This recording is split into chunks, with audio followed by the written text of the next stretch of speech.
Evolución del conocimiento.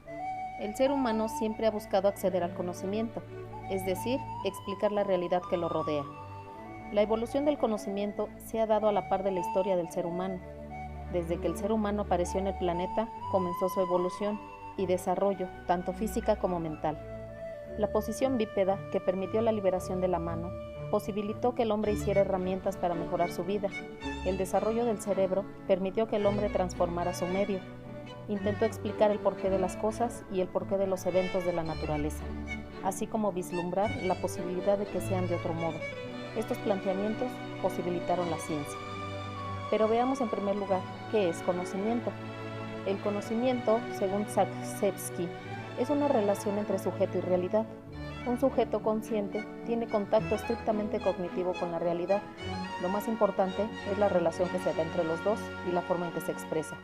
Se pueden encontrar dos tipos: conocimiento por constatación, que se da por medio de la experiencia, y conocimiento proposicional, el cual consiste en una proposición verdadera sobre el mundo que el sujeto conoce. Entonces, para que se dé el conocimiento, debe existir un sujeto cognoscente, un objeto del conocimiento y un proceso cognitivo. León Olivet sostiene que toda teoría debe presuponer determinadas opiniones sobre la naturaleza del conocimiento científico y de los rasgos principales de la realidad social. También nos dice que la teoría social está determinada por la ontología y por la epistemología.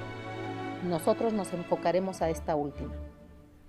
Epistemología, conocida también como teoría general del conocimiento.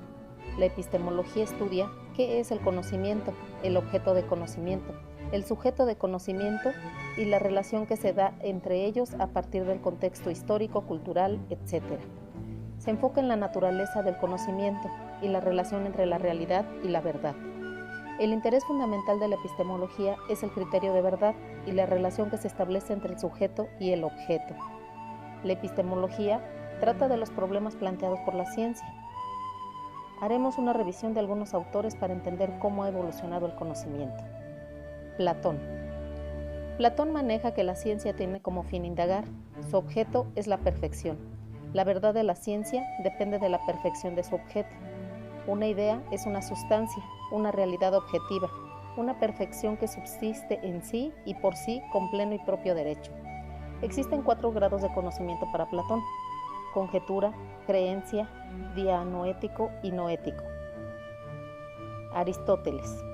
Para Aristóteles, los seres humanos tienen la capacidad de sentir el mundo de su entorno y de moverse en la naturaleza, pero también tienen la capacidad de pensar o razonar, de adquirir un nivel de conciencia que le permite entender los procesos a los que se somete cuando interacciona con la sociedad y en el mundo. El ser humano es el que construye o destruye su cultura, la transforma. Aristóteles decía que el conocimiento científico y tecnológico es infinito, ya que la naturaleza es infinita. Por tanto, el objeto de estudio de los fenómenos es también infinito. Bacon. Francis Bacon aclaró por primera vez el carácter operativo de las ciencias naturales, porque estas ciencias tienen como fin construir una técnica que permitan al hombre domeñar, es decir, someter a la naturaleza. Bacon habla de una filosofía activa, es decir, de la técnica de construcción de instrumentos útiles al hombre. La ciencia tiene como tarea fundamental extender el predominio del hombre sobre la naturaleza. René Descartes. El procedimiento de Descartes es autobiográfico. Descartes buscó un método que debía conducir a una filosofía prácticamente mediante la cual podamos erigirnos como dueños de la naturaleza, disfrutar sin fatiga los frutos de la tierra y su fin, conservar la salud. Para Descartes, el hombre es una unión de alma y cuerpo, y las acciones y pasiones se encuentran en el alma. Locke. John Locke dice que en todo campo se deben reconocer los límites del hombre y que es dentro de estos límites donde se deben consolidar sus poderes. El empirismo que maneja Locke dice que la conciencia humana se encuentra encerrada dentro de la experiencia. La experiencia es el mundo donde el hombre vive y actúa. Esta proporciona el material de conocimiento, pero no es el conocimiento mismo.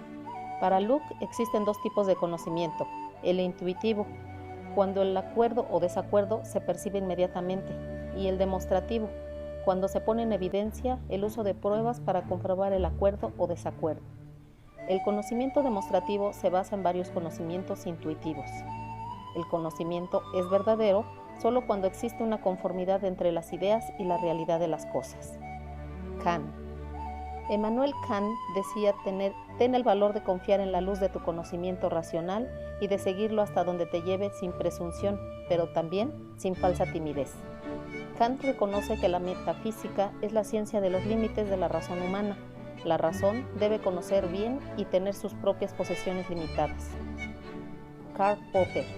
Para Popper, el trabajo del científico consiste en proponer teorías y en contrastarlas.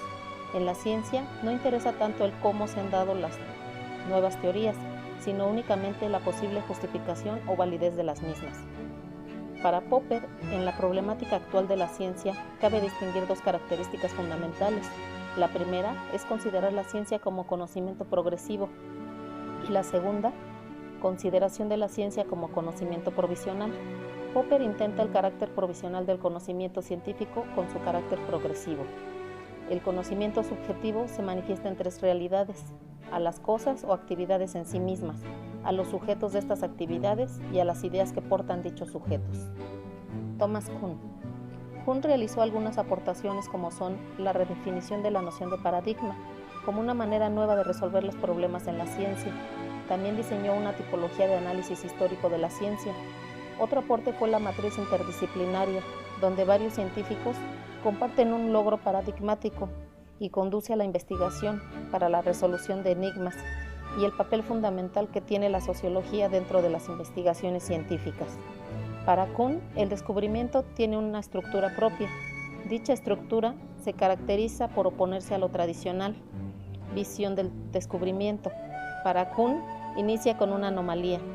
De acuerdo con Kuhn, las ciencias no progresan siguiendo un proceso uniforme, sino que a través de revoluciones científicas se dará una transición a un nuevo paradigma. Pierre Bourdieu.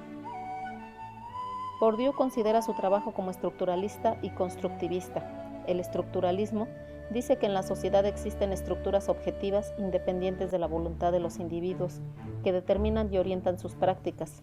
Aquí se habla del término campo, que es un espacio social de acción y de influencia. Como constructivista, dice que hay una génesis de los esquemas de percepción y de acción. El constructivismo se trata de aprender las realidades sociales como construcciones históricas y cotidianas de actores individuales y colectivos.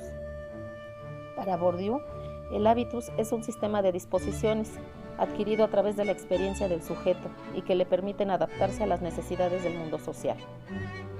Como podemos ver, se han desarrollado teorías y modelos sobre cómo es que el hombre describe, explica, construye y contribuye a explicar el porqué de la naturaleza.